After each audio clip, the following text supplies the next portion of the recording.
नमस्कार दोस्तों, आप सभी का स्वागत है आपके अपने YouTube channel merchant navy guide में। दोस्तों, आज के वीडियो में हम लोग देखने वाले हैं शिप के लिए जो ISPS कोड यूज़ होता है।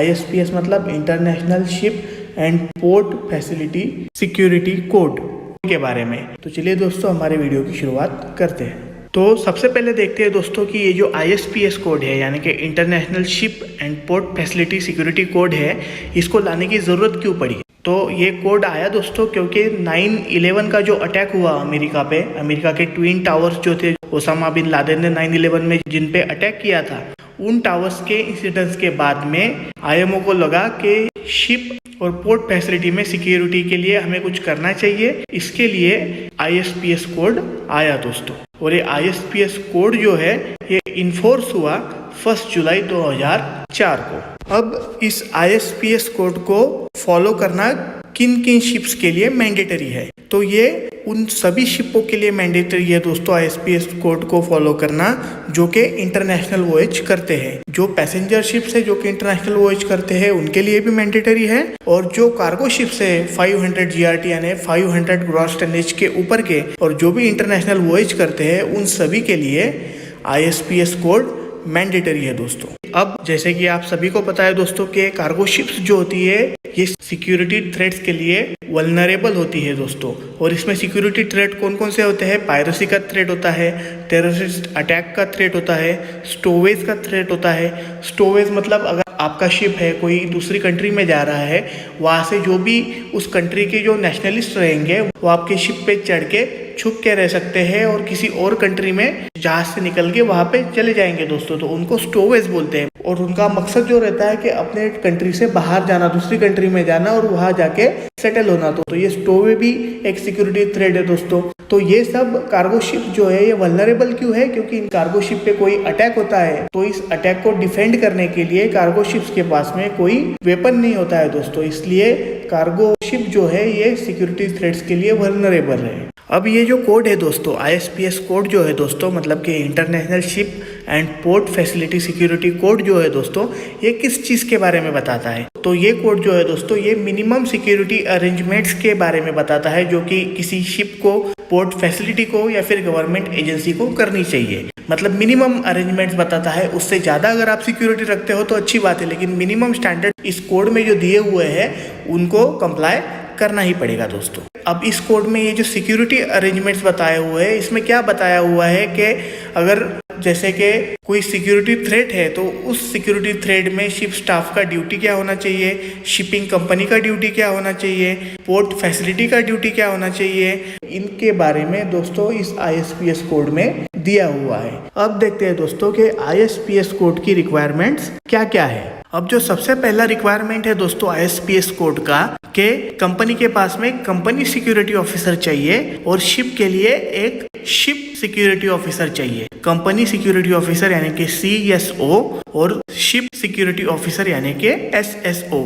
अब ये कंपनी सिक्योरिटी ऑफिसर जो होता है दोस्तों ये मोस्टली DPA होता है। अब DPA मतलब क्या है? Designated person assure. अब इस DPA के बारे में दोस्तों हमारा जो लास्ट वीडियो था जिसमें कि हमने ISM कोड के बारे में जाना था, उस वीडियो में आपको DPA के बारे में इंफॉर्मेशन मिल जाएगी दोस्तों। उस वीडियो का लिंक आपको डिस्क्रिप्शन बॉक्स में मिल जाएगा। शिप सिक्योरिटी ऑफिसर जो होता है दोस्तों ये मोस्टली चीफ ऑफिसर होता है, तो इस ISPS कोड के हिसाब से इन दोनों का होना जरूरी है। अब CSO जो रहेगा वो एक शिप सिक्योरिटी प्लान बनाएगा दोस्तों, और वो इस प्लान को डेवलप करेगा और time to time up to date करता रहेगा एज पर the regulations of ISPS code. मतलब ISPS कोड में जो भी रेगुलेशंस आएंगे नए नए या फिर जो भी उसमें दिया हुआ है उसके हिसाब से ये SSP यानी कि शिप सिक्योरिटी प्लान बनेगा और इसको टाइम टू टाइम अपडेट भी किया जाएगा दोस्तों। और CSO ये भी इंश्योर करेगा दोस्तों कि जो शिप सिक्योरिटी प्लान बनाया हुआ है इसको इफिशिएंटली फॉलो किया जा रहा है कि नहीं शिप पे, और उसको फॉलो करने के लिए एप्रोप्रिएट स्टेप्स है दोस्तों ये शिप सिक्योरिटी ऑफिसर यानी कि SSO या फिर जो कि चीफ ऑफिसर होता है वो ले रहा है कि नहीं ले रहा है, ये इंश्योर करता है। तो ये काम रहेगा दोस्तों कंपनी सिक्योरिटी ऑफिसर यानी कि CSO का। अब SSO यानी कि शिप सिक्योरिटी ऑफिसर का काम क्या होता है? तो शिप सिक्योरिटी ऑफिसर का काम होता है दोस्तों कि शिप पे सिक्योरिटी ड्रिल्स करवाना। सिक्योरिटी ड्रिल्स करने से क्या होगा? सिक्योरिटी ड्रिल्स में क्या बताया जाएगा? तो सिक्योरिटी ड्रिल्स में क्रू को बताया जाएगा कि सिक्योरिटी के लिए क्या प्लान्स है और अगर कोई सिक्योरिटी थ्रेट होता है तो उसमें क्रू की क्या ड्यूटी है। तो उससे क्या होगा दोस्तों कि शिप का क्रू जो रहेगा वो वेल फेमिलियर रहेगा। अगर इन केस कोई एक्चुअल इमरजेंसी आती है सिक्योरिटी के रिगार्डिंग तो क्रू जो रहेगा उसको इम्प्लीमेंट करने में डिले नहीं करेगा और उनका रिस्पॉन्स जो रहेगा दोस्तों वो प्रॉम्प्ट रहेगा। तो ये काम होता है दोस्तों शिप सिक्योरिटी ऑफिसर का। अब देखते हैं दोस्तों कि ये जो ISPS कोड है इसके हिसाब से शिप पे कौन कौन से वेरियस सिक्योरिटी इक्विपमेंट्स होते हैं दोस्तों। तो सबसे पहला होता है जो कि पर्सनल बाहर से आता है शिप पे, उसको चेकिंग करने के लिए मेटल डिटेक्टर्स होते हैं दोस्तों कुछ कुछ जहाजों पे। फिर आई कार्ड उस विजिटर के पास में होना जरूरी है दोस्तों, और जो भी विजिटर ऑन बोर्ड आएगा उसका रजिस्टर में एंट्री होगा, किस टाइम पे वो विजिटर शिप पे आया हुआ है, किस टाइम पे वो शिप से बाहर जा रहा है, उसका बैगेज चेक होगा दोस्तों। ये सब चीजें दोस्तों जो भी विजिटर आता है शिप पे उसके साथ की जाती है। उसके बाद में शिप पे दोस्तों एक SSAS अलार्म रहता है दोस्तों, जिसको कि ship security alert system alarm बोलते हैं दोस्तों। ये ब्रिज पे होता है दोस्तों मोस्टली और कैप्टन केबिन में होता है।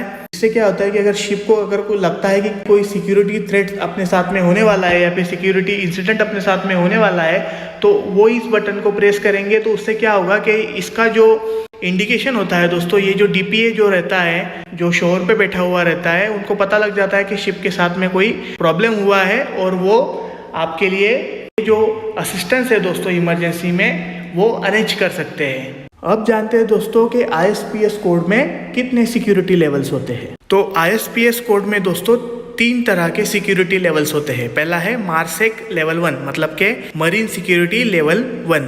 तो ये नॉर्मल लेवल है दोस्तों और इस लेवल पे शिप और पोर्ट 24/7 रहते हैं दोस्तों। ऑल द टाइम शिप और पोर्ट फैसिलिटी जो है मार्सेक लेवल 1 पे रहते हैं दोस्तों, जिसमें कि जो क्रू होता है या फिर जो पोर्ट फैसिलिटी वाले मेंबर्स होते हैं उन लोगों को मिनिमम सिक्योरिटी स्टैंडर्ड्स को मेंटेन करना पड़ता है। दूसरा सिक्योरिटी लेवल है दोस्तों मार्सेक लेवल 2। अब ये हाइटेंड लेवल है दोस्तों। हाइटेंड मतलब जब भी किसी पर्सनल को या फिर क्रू मेंबर को लगता है जो कि सिक्योरिटी वॉच फॉलो कर रहा है, उसको लगता है कि शिप को या फिर पोर्ट फैसिलिटी को कोई सिक्योरिटी थ्रेट है और वो विजिबल है कि इससे कुछ होने वाला है, तो उस टाइम में वो शिप या फिर पोर्ट फैसिलिटी जो रहता है वो मार्सेक लेवल 2 पे काम करता है दोस्तों। और मार्सेक लेवल 3 है दोस्तों, जिसमें के शिप के पास में या फिर पोर्ट फैसिलिटी के पास में रिलायबल इंफॉर्मेशन है कि सिक्योरिटी इंसिडेंट या तो वो अपने साथ में होने वाला है या तो फिर वो अपने साथ में हो चुका है। उस टाइम पे जो शिप और पोर्ट जिस सिक्योरिटी लेवल पे रहते हैं दोस्तों उस लेवल को बोलते हैं मार्सेक लेवल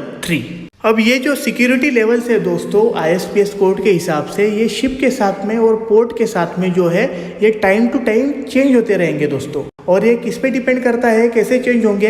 ये चेंज होंगे कि शिप कौन से पोर्ट में जा रहा है। अगर उस पोर्ट में सिक्योरिटी लेवल की रिक्वायरमेंट हाई है तो शिप का सिक्योरिटी लेवल चेंज हो जाएगा दोस्तों। अगर शिप को या फिर पोर्ट को लगता है कि कोई सिक्योरिटी थ्रेट जो है वो इमिनेंट है दोस्तों, वो अपने साथ में होने वाला है, वो फोर्थ कमिंग है, तो उस टाइम पे भी शिप का सिक्योरिटी लेवल जो है दोस्तों वो चेंज होगा और पोर्ट का सिक्योरिटी लेवल जो है वो भी चेंज होगा। तो ये जो सिक्योरिटी लेवल्स है दोस्तों ये टाइम टू टाइम चेंज होते रहेंगे दोस्तों। तो ये था दोस्तों आज का हमारा वीडियो जिसमें कि हमने देखा ISPS कोड यानी कि international ship and port facility security code के बारे में। अगर ये वीडियो आपको अच्छी लगी है दोस्तों तो इस वीडियो को लाइक कीजिए, शेयर कीजिए और हमारे चैनल मर्चेंट नेवी गाइड को सब्सक्राइब कीजिए दोस्तों। धन्यवाद।